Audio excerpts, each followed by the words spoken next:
Tonight we're here to talk about Jimmy Superfly Snuka. It was announced today that he was finally being charged with the murder of his girlfriend Nancy. I believe her name was Argentino, back in 1983. We heard about that this year. There was actually some rumblings going around that they were going to take a look at this case again, which was really never closed. And I guess they decided that there was enough evidence to charge Jimmy Snuka with the murder of this woman some 32 years ago. So many opinions leap to mind here, and there's so much to get into, and I know a lot of what I talk about here, because this is a sensitive subject, is not going to be universally agreed with across the board. So there's going to be lots of opinions on this, but I want to give you my take on it and my experiences today as I read this news for the first time. Number one, I said, what the hell took them so long? I know that some people might not even have been aware that this was going on with Superfly Snuka, but I have known about this for many years. As a matter of fact, I had already known about this by the time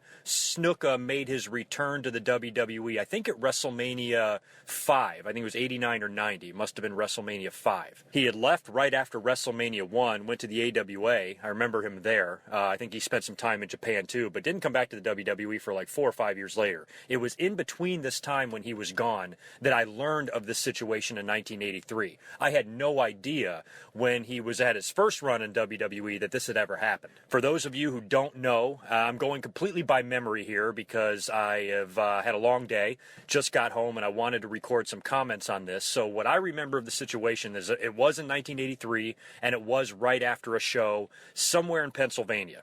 Snuka was the one that even called the police, I think, and they came to the hotel that he was staying at to find his girlfriend with severe head injuries, like a caved-in fucking head and scrapes and bruises and all this shit, and they took her to the hospital, and she died later. Obviously, they were suspicious. I don't know why they didn't even arrest Snuka back then. At least I don't think they did. I think they suspected him, but the fact that they couldn't come up with any evidence, I mean, things were a lot different in 1983. The forensics and shit like that is not what it is today. If somebody were to commit this exact same crime today, they probably would not get away with it. So Snuka, you know, I understand. I'm a huge fan of his, so don't think that I'm attacking the guy, because I understand everybody has a right to a trial. Everyone is innocent until proven guilty, but sometimes, you know, Bill Cosby technically is innocent right now, but when the evidence is overwhelming, you know, sometimes you have to say, okay, it doesn't take a genius to figure out what probably happened here.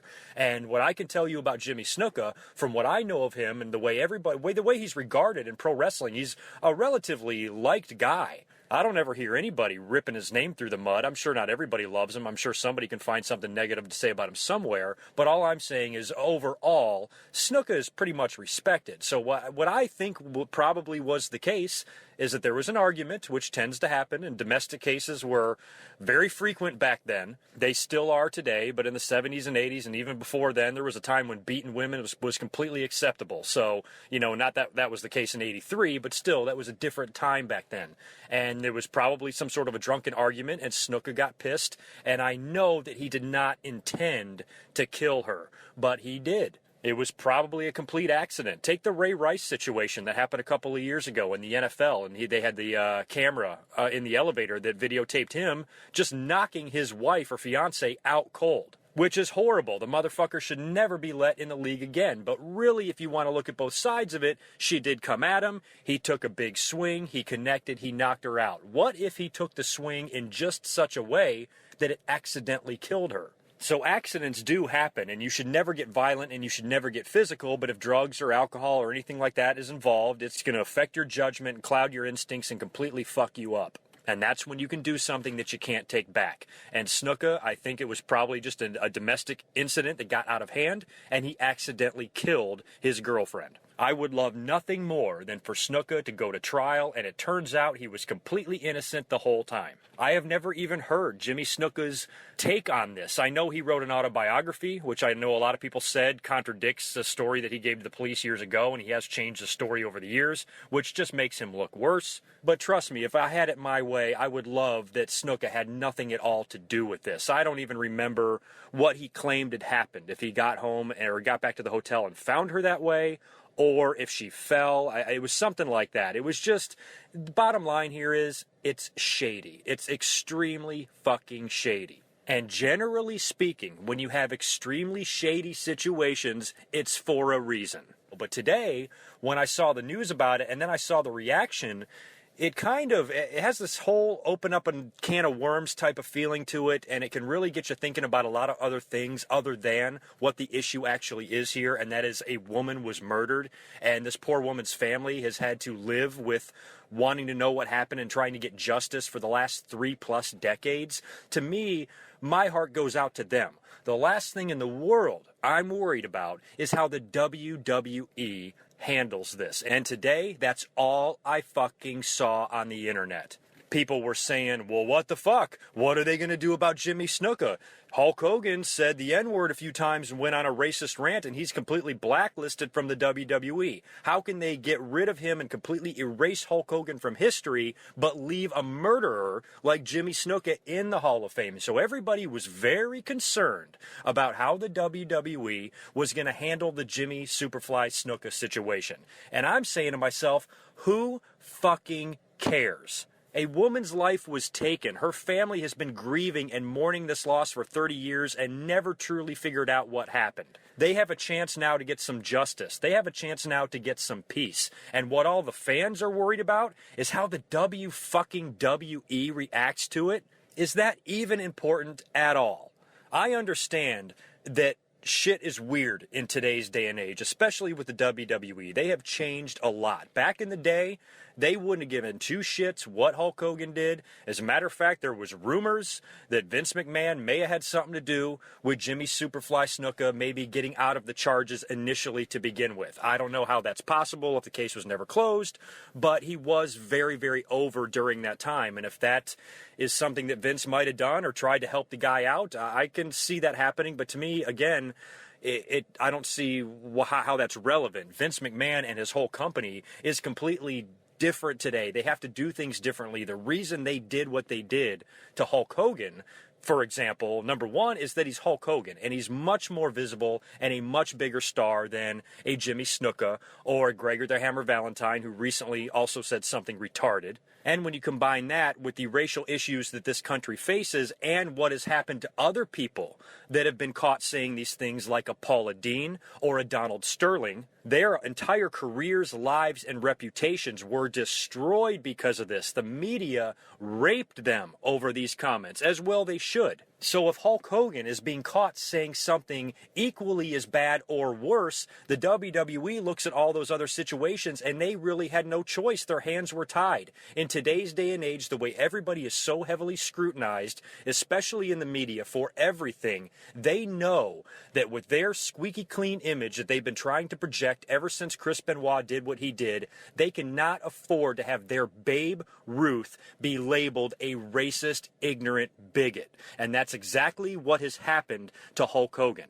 Yes, I know it seems a little bit strange that Hulk Hogan is not in the Hall of Fame anymore, or at least not on the Hall of Fame page, when Scott Hall has killed a man, when Vern Gagne has killed a man, countless amounts of their Hall of Fame inductees have had drug problems or died from drugs or have been labeled racist themselves. A guy named Bill Watts comes to mind. So all of those facts that everybody is so concerned with are actually 100% right. All of you have points. I'm not disagreeing with you at all. Where I'm disagreeing with you is that this seems to be all that anybody cares about. And as a matter of fact, I got in a very polite exchange this afternoon with Bill Apter from OneWrestling.com. I think his YouTube page put up a video, and somebody put it on my Facebook page and said, listen to what Bill Apter has to say. So I click on the video, and Bill is freaking out. Literally, he's outraged. Those are his exact words. I am outraged, he says, over the false reporting of the Jimmy Snuka situation. And I immediately get excited.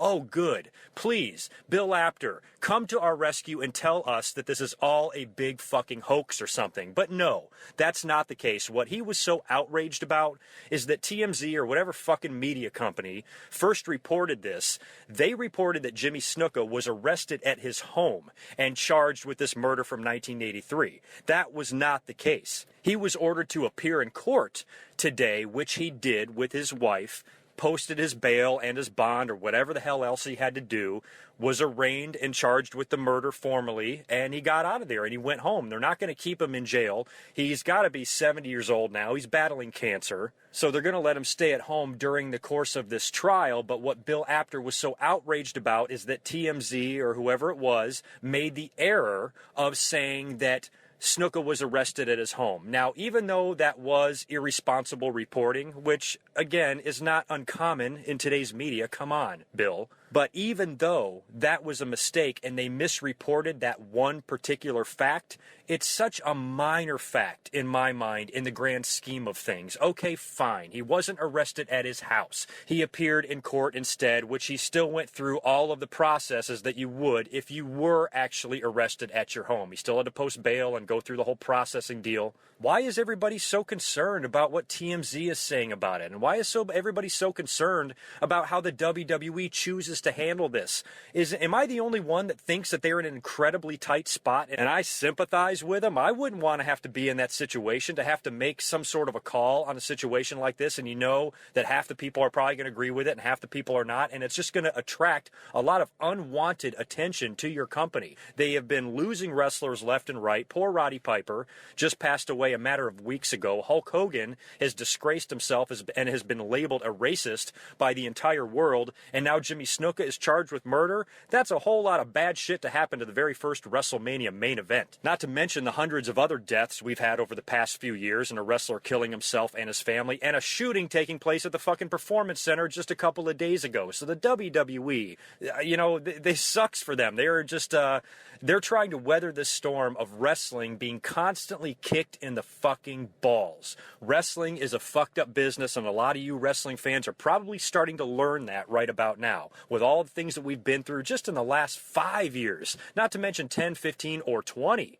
You have no idea how tough it is for somebody like me to love a business so much, and as much as I do, that is as fucked up as it is. Any other thing in life that has the type of problems that the WWE has, I would probably completely abandon. So at the end of the day, to me, in my opinion, I see this as a very sad day for professional wrestling, and fuck knows we've had enough of these sad days. And the news of Jimmy Snuka today broke my heart, because I'm a Snuka fan. I love that fucking guy. His first run in the WWE, he was one of the top-selling dolls out there. I remember I used to collect those LJN rubber figures, and I remember I could never find a Snuka one. Took me forever. I finally got one, but it took a fucking while. He was cool. He was extremely athletic type of wrestler, which he didn't have too many of those back then. And his nickname fit so perfectly, Superfly. It was very, very cool. Back then, conspiracies and shit like that couldn't get so easily out. There was no internet. There wasn't any TMZ. The WWE probably felt they could sweep the shit under the rug and continue business as usual. And not too many people would ever find out about it. Little did we know, 30 years later, this thing called the internet would be invented. And this is how everybody now communicates. Everybody communicates through the internet. Virtually everybody. The WWE had no idea it was going to be like this 32 years ago, and now this shit has come out. Everybody knows about it. I mean, even recently, what was the news story? Seth Rollins' girlfriend was fired. Now, this shit's already shady because he already had a fiance, and then he already had a dick pic scandal and all that crazy shit that happened a few months back. But now, this girl was let go, who's in developmental in the WWE. They let her go because of some pictures that resurfaced that she tweeted or posted somewhere in 2012, 3-4 years ago now, that contained swastikas. Even though she deleted them all those years ago, once they're on the internet, they're on the internet. And somebody got them, re-released them here years later. The WWE sees them and has to part ways with her. Otherwise, the media is going to say, you know what they're going to say, fucking some Hitler lover is out there wrestling for the WWE. So it's just shit like this that companies and big organizations, I don't envy them. They have to go through this shit and be so careful about how the public perceives them. And if anything goes wrong, they don't want to look like hypocrites. In the WWE's case, there's no way out of this. There's no way they cannot look like a hypocrite because people are already pissed about Hulk Hogan. I've tried to say, hey, you got to look at it from WWE's point of view. It's how he's so well known and how the media is covering the story. It's everywhere about what Hulk Hogan said. ESPN and fucking Good Morning America, they didn't give a shit what Greg Valentine says because nobody gives a fuck about Greg Valentine. A company has to judge each situation for what it is. And they had to judge the Hogan thing and react to it the best way they saw fit. And they're going to have to judge and react to everything else from here on out. And not always is it going to match. Some people are not going to get the same punishment as Hogan because they're not Hogan. Different situations call for different consequences, and to me, that's the way WWE is going to handle the Snuka situation. There's probably no right or wrong way to handle it. They can leave him in the Hall of Fame because technically he's only charged with this murder. He's not been convicted of it. He's innocent until proven guilty, and it may come out that there is just not enough evidence, and he might completely walk away from this thing. And if that's the case, once you're proven innocent in a court of law, much like Vince McMahon was in 1994 during the steroid trial, you're free and clear, right? So the WWE really needs to leave him in. So it's just, I don't know what they're going to do. I think, I feel for poor Tamina. She's got to be in a rough spot. And he has a son, too. One of the ones that was in that goofy-ass 50s tag team back in the day. I don't even know what he's doing these days. But you got to feel very bad for their kids, especially Tamina, who's currently on the roster, and has a big family. I mean, Snuka is part of that big Samoan bloodline. And to me, I feel for them. I feel for Tamina, that's going to watch her father at his age battle cancer and a murder trial. That's got to be hard. And you got to be on the road working. I hope the WWE doesn't release her. Are they even calling her Tamina Snuka, or are they just sticking with Tamina? So hopefully they can just kind of not mention that she's Snuka's kid. And that's what I think the WWE is going to do. What you're going to see from here on out is they're just not going to mention Snuka or promote him or anything like that. Whether they erase him off the Hall of Fame page on the website, like I said, is that really fucking important at all? I'm sure WWE isn't going to promote and advertise this guy anymore or his history at all. But they don't necessarily maybe need to completely erase him from history like someone like Chris Benoit or Hulk Hogan. Yes, what Snuka did was a million times worse than what Hulk Hogan did, but it's still two completely different situations. We're talking about a retired wrestler who's nearly 70 years old that's being charged with murder. It really doesn't have anything to do with the WWE. He was a former wrestler there. Yeah, he has a lot of history there, but he's not under contract. He's not out there every week like Hogan was or anything like that. So it's for everybody to immediately look at WWE and watch with anticipation of how they handle this, it's misdirected attention. So that is my opinion on the Jimmy Superfly Snuka situation. Feel free to tell me if you agree with me or not. Moving on to Monday Night Raw. We are going to make this quick because Monday Night Raw was not that good of a show. And just a little programming note for you. This coming Monday, September 7th, is Labor Day. I will probably be missing Monday Night Raw and will probably even be missing a review. I got a lot going on that week, and I'm probably going to have to take that week off, which is very rare these days for me to do that. But I think after this one, it'll be about a week and a half until you hear from me again. Not too many of us were all that enamored with Monday Night Raw, myself included. It wasn't the greatest show. I found myself nodding off a couple times during it, to be honest with you. The big news to come out of the show, though, is that we have an outline now for Night of Champions. And as a few people speculated, this was an idea that a few of us had and a direction they could go. Seth Rollins will, in fact, be doing double duty at Night of Champions. Now, the match with Sting was already announced last week. Sting opens the show tonight on Raw, or the other night on Raw, I'm sorry. And let me tell you, cuts a hell of a promo. Now, I don't even remember because my memory sucks, but his feud with Triple H earlier this year, leading into WrestleMania 31, I know they had some confrontations, and I know Sting did do some work on the mic, but I don't remember him doing anything like he was doing and the promo he was cutting on Seth Rollins. I really liked it, and it was like the old Stinger. We haven't seen Sting in the WWE cutting a promo like this ever. And you know what? I'll go more into this in the future as we get closer to Night of Champions, but as it stands right now, I have no problem with Sting getting the title shot. I think with an opponent like Seth Rollins and the way Sting can still move around pretty well for a guy his age, I think Seth Rollins can give him a really good match. And I think their match will be a hell of a lot better than his match with Triple H at WrestleMania. And if Sting wins, you know what? I'd also be fine with that. At this point, a legend like Sting, if you want to give him a WWE title run, even if it's for a short time, just to basically check it off of his bucket list, or basically it's WWE's way of giving him a nod, saying, you know what? We respect you for everything you did outside of this umbrella. And you never came here until now. And our way of saying we actually do respect people from the outside is take our belt. You've earned it. You're a big enough star. Fans love you. You're a draw. You make money. Here you go. If they wanted to do that, I wouldn't complain about it because it would be such a nice seal on the legacy of Sting. If you give him that honor, I think that would be a really nice thing to do. We can debate the outcome of that match in the future.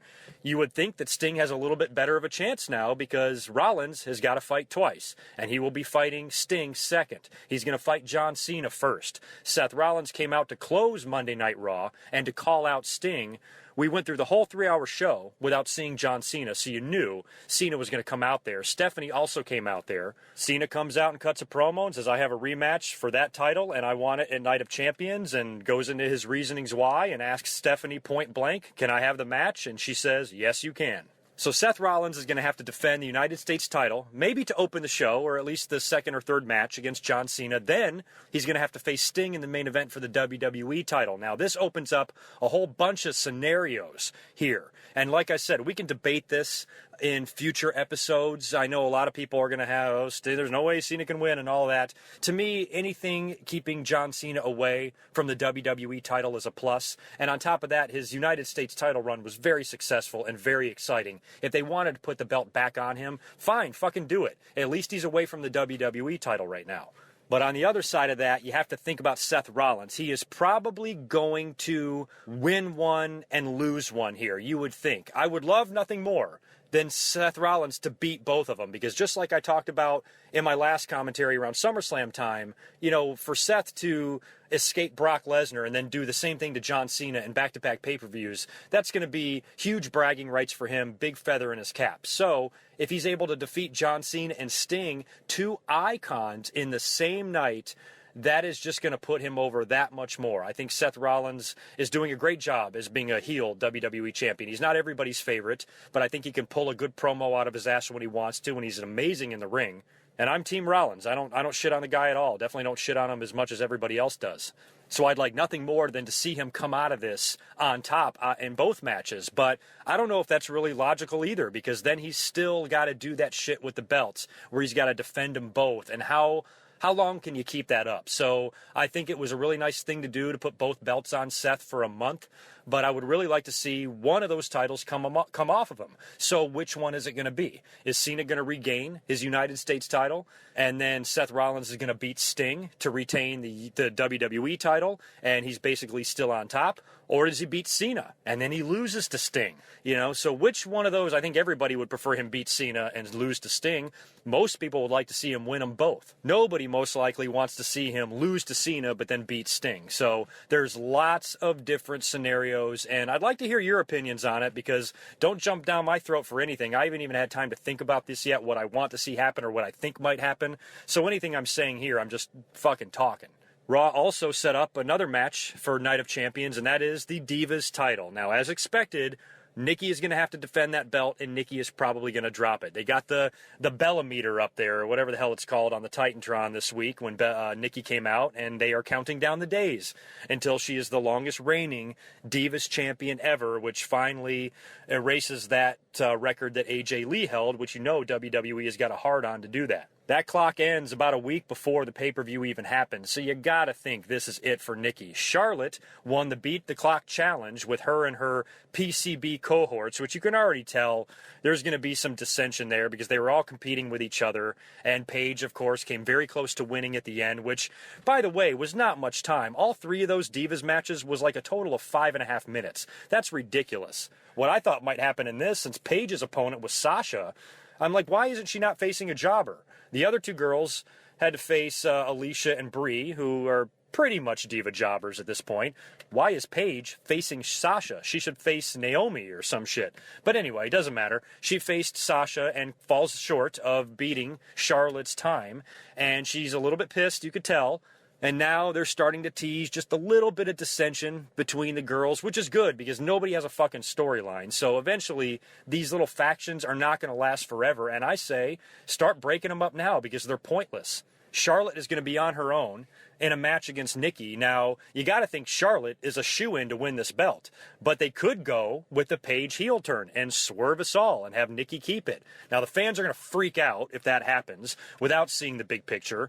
I'm saying to myself, wow, let WWE book the divas like men for once. Instead of hot-shotting everything and doing everything so fucking fast, maybe Nikki escapes again. When everybody knows that Charlotte is going to win, maybe Paige does something and Nikki wins. Maybe Paige joins Team Bella. What do you think? The Bellas are going to need, if Nikki's going to drop the belt and they still want to keep the Bella team around, they're going to need some strengthening. What better way than to take one of these legitimate women's wrestlers and put her with them? Because Nikki and Brie are not well liked by people who enjoy in-ring wrestling. So if you put a in-ring wrestler with them, that can help give the little stupid group credibility. But if they do that, the fans are going to have to look past the fact that Nikki won and realize that that's fun storytelling. And that's could be an option that they do. But I think Night of Champions still should be Charlotte's night. They should give that belt to her there. I also want to address the rumors. Jesus, these fans just make me want to beat my head into a brick wall sometimes. So everybody's all uppity because I guess it was reported that John Cena might have used his super magic stroke to go up to Vince McMahon and plead for his girlfriend to hold on to the belt a little bit longer, or as the fans put it, bury the Divas Revolution. Why in the world would you want any of these girls to come in and be brought in like Paige? I do not like it when people come in and win belts on their first fucking night. I didn't like it when Paige did it, and I wouldn't like it when anybody else did it, because that puts them up there so high so quickly, you got nowhere to go but down. Kind of like Kevin Owens. Once you beat John Cena, who's left to beat? If you ask me, John Cena protecting his girlfriend, maybe he was a little bit, but I really think that the overall argument that he gave makes a lot of sense. I don't think John Cena is telling the WWE, Nikki can never lose the belt. Let's not be stupid here. He probably just wanted them to wait a little bit longer. But can you really even believe that rumor? Hasn't it been obvious right from the start that the WWE wants Nikki Bella to break that record? They're going to get her almost there and then have her drop it to Paige on some random Raw? Fuck no. Just if you've gone this far with it, if you've all suffered through a Nikki title reign for this long, just have it go a couple of more weeks and set up a one-on-one match with one of these young kick-ass NXT chicks and have her drop the belt there at a pay-per-view in a big moment. And that's exactly what they're going to do. Unless we see a Paige heel turn or some shit like that, that's what they're going to do. Fans look for any opportunity to jump down the throat of John Cena. I highly doubt these rumors are even true because of like what I just talked about with AJ's record. But even if they were, even if these rumors were true, John Cena, guess what, has a point. I don't know what the hurry is. I don't know why everybody wants everybody to be pushed and winning belts so fucking fast. Nobody's going to die. No Divas Revolutions are going to die. You know what else I was laughing at on Monday night is when the Dudleys came out and beat the New Day. And I'm saying to myself, fuck WWE. Why are you doing this? Why don't you at least build these two teams a couple of weeks to lead to a tag team title match at a pay-per-view? You have to put them in there in the ring with them the very next week after the Dudley Boys debuted. Shouldn't they come out on their first week and cut a promo in the ring and then beat some jobbers, beat the Matadors or something in a match, and then maybe go backstage with Renee Young and say, we want you, New Day, we want to challenge you or whatever. And then the next week, they go out there and they do it again. They cut another promo. They beat another shitty team, put another shitty team through a table. Then go back there and say, New Day, we want you. And then the third week, they go out there and do it again. This time, New Day interferes or something like that. And then you eventually get to the match at the pay-per-view. But no, they put them in there the very first week. And what are all the fans doing on Twitter? Wondering why the hell that is happening. WWE, how dumb are you? You're just going to put the Dudley Boys in the ring with the New Day on the first week? And I'm like, that's my fucking point with the Divas. That's my exact point with them. Why would you bring Charlotte or any of those girls in to do the exact same thing that you're complaining that the Dudley Boys are doing? But because the rumor about John Cena came out, that gets everybody's panties in a bunch, and they immediately assume that means that Cena is holding somebody down. Cena is simply lobbying for WWE to do the exact same thing you wanted them to do with the Dudley Boys and the New Day. It's the exact same type of situation. So when you talk about WWE's hypocrisy and all the things that they do that contradict themselves left and right, the wrestling fans are just as bad, and especially when it comes to the Cena hate. That Cena rumor about Nikki Bella is so ridiculous. At the end of the day, like the theme of this commentary has been, who fucking cares? Charlotte will have her day. Becky will have her day. All those girls are going to do great things in the Divas division as long as the WWE doesn't continue to book it too shittily. But if you're going to give Charlotte a one-on-one match with Nikki at the pay-per-view and she wins, that's going to be some awesome shit. And you're going to be glad that they waited. We got another look at Braun Strowman as well. He took on Dean Ambrose. Match ended in a DQ, and it also ended the same way it did the week before with this new big monster of the Wyatt family and the rest of the Wyatt family, Bray and Luke, completely laying out and destroying 2/3 of the Shield. It was unbelievable. This Strowman guy is a beast. Unbelievably huge, fun to watch, and I can't wait to see what they do with him. What do you think? You think John Cena will have him beat by the Royal Rumble, or will it be Fastlane? I'd say somewhere in there, but in the meantime, he's a big fun monster to watch. Kevin Owens also picked up a victory over Cesaro in a really good match, which was basically the main event. I think that came before the final segment there, so that was also good. And what was not so good is the silly, stupid-ass, dumb soap opera love triangle going on with Lana and Ziggler and now Summer. Summer goes into the locker room after Dolph Ziggler's match, and she runs away screaming, and now Lana is pissed because she saw Dolph Ziggler naked, and she saw his little Ziggler, and it's just fucking retarded. It amazes me that these two valets, Lana and Summer, have a storyline, but the 9 divas don't or whatever. So, I don't know. It was really dumb. I didn't like any of it at all. I think Rusev and Ziggler alone can have good matches. I think they have a decent enough chemistry. I enjoy watching them work together. But when you tie in all this Summer and Lana shit, Jesus, you know they're building. There's going to be a mixed tag or a 4-way or some crazy shit. You know that's going to happen. Probably at the next pay-per-view or the one after that. I mentioned put all 4 of them in a cell. Why not?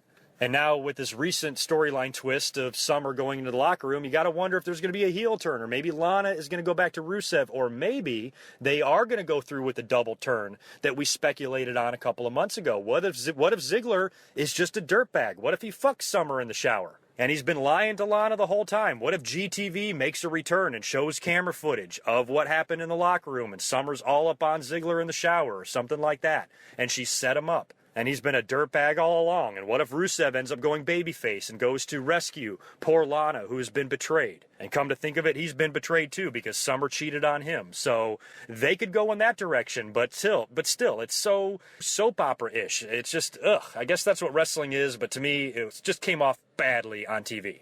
Can you tell I'm getting sick of talking? I'm sure sick of talking, and I'm exhausted. So you guys take care of yourselves. Just as a reminder, again, I will not be up here with a review after the Labor Day Raw. It'll probably be the week after that. So please stay tuned to Facebook and Twitter and my website, GoodMicWorkCommentaries.com, for all the latest updates on what's going on with me. I will catch you in a week and a half to 2 weeks from now. Until then, peace.